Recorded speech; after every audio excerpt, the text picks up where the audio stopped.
এই পিঠে পার্বণে আজকে আমাদের সরু চাউলি পিঠে হবে। তার জন্য আমার সিদ্ধ চাল, আলো চাল আর বিউলির ডাল তিনটেকে আমি মিক্সচার গ্রাইন্ডারে করে নিয়েছি।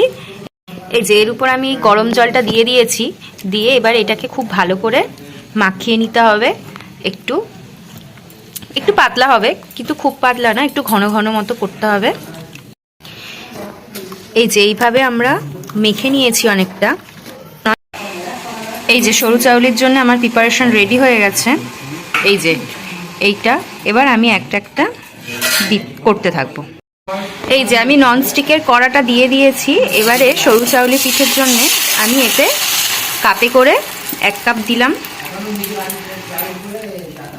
দিয়ে এবার এটাকে ভালো করে ঘুরিয়ে ঘুরিয়ে করে নেব যাতে সব জায়গাটা সমানভাবে পড়ে।